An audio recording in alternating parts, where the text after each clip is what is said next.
Hi, and welcome to our meeting today. We are Seasider Consulting Firm. My name's Paige. This is Jen. And this is Tom. My name's Caleb.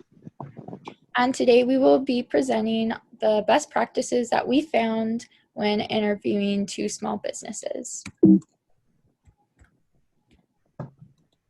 Before we begin, we'd like to give you all a handout. This is a word search that we made. It has 10 words that we use throughout this presentation. And so if you find them, if you find all 10 by the end, then you get a special prize. Right. So the first company that we interviewed was TriHub Health Insurance Agency. And the representative that we spoke with is Austin Hubbard. And he had a lot of great things to say about management, which was mostly about maintaining a friendly relationship with your team, as well as encouraging them to work for the promotions to maximize their potentials to be the best that they can be. And one of the other major things that he was good at was promoting a positive or friendly work environment. And the way that he would do this was just kind of try and connect with his team on a personal level, like getting to know them and understanding what their goals and what their dreams are, and just kind of making himself available to helping them reach those goals and letting them understand that he's there for them when they need him.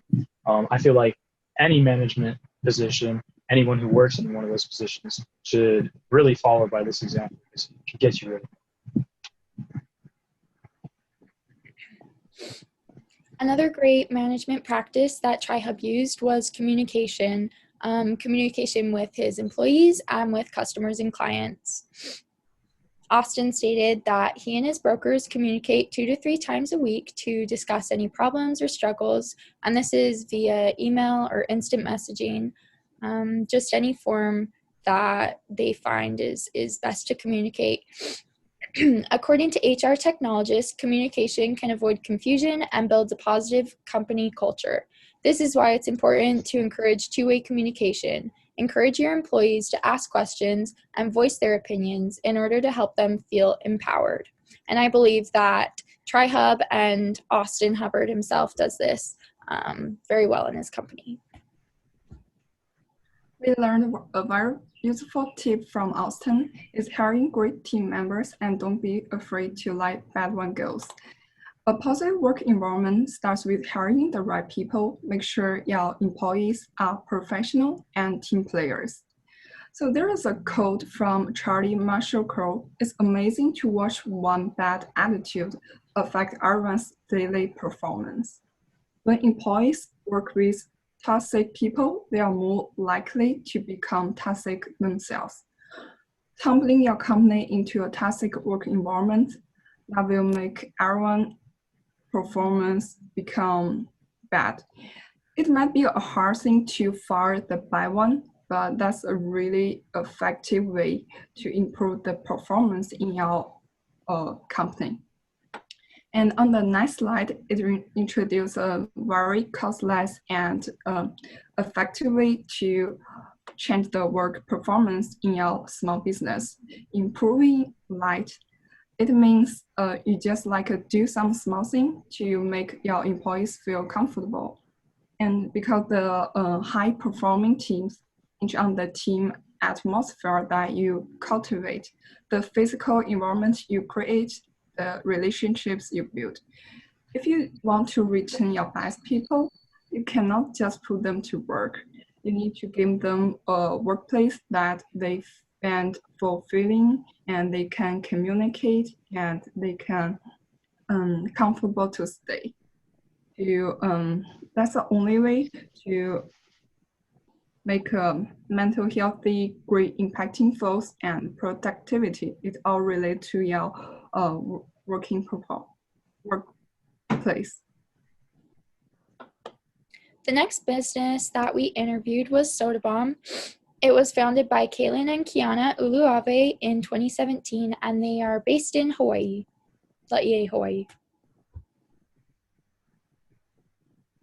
So one of the things that Soda Bomb strives to do is to create an openly creative workforce.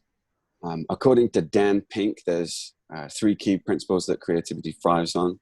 The first is autonomy, the freedom to self-govern, and that applies to both time and tasks. The second is mastery, the developing of enabling skills that help the pursuit of pride in workmanship. And the third is purpose, which provides direction and passion. These three principles work together.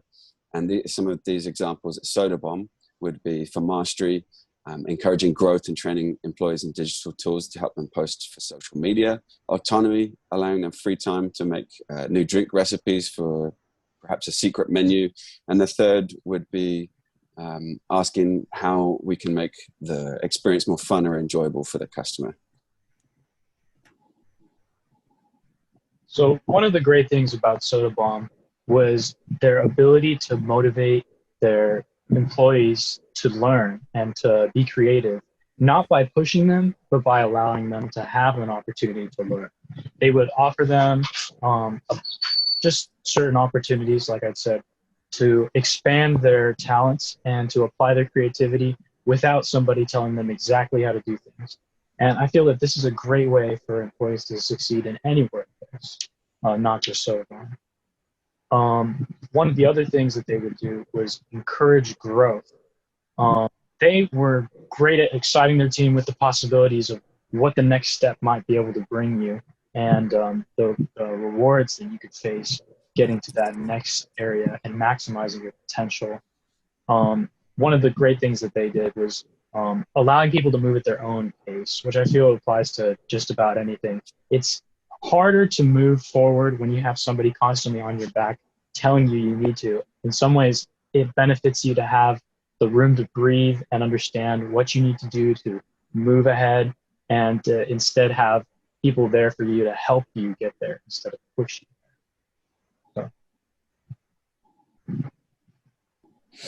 Soda also practiced great communication with their employees. They had regular communication, and with the person we interviewed, they discussed that they used a group chat with all of the employees, and this helped them all understand their expectations and regularly communicate with their bosses. They could bounce off ideas and participate in the success of the business. Soda also made proper training a priority. It was discussed that Soda would train their employees until they were ready to work the shift alone. They recognize that all employees are different and we all learn differently, and we all have something to contribute. So Soda training is not a scheduled process, but rather an effective way to ensure employees are ready before working alone.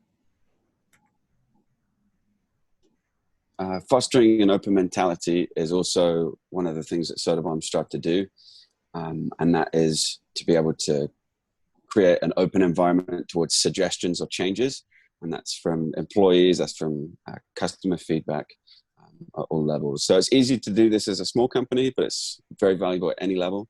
So these are two examples of ways that an open mindset can be useful, two models. One is called the two boxes. One box is closed and another box is open. It should be noted that only the open box actually values from the feedback, suggestions, and ideas that are shared. The second is the value cycle. So something that an employee suggests that is positive, that could be a change, is then adapted by the employer and is implemented into the business, and that is then felt by the employee, and that virtuous cycle continues.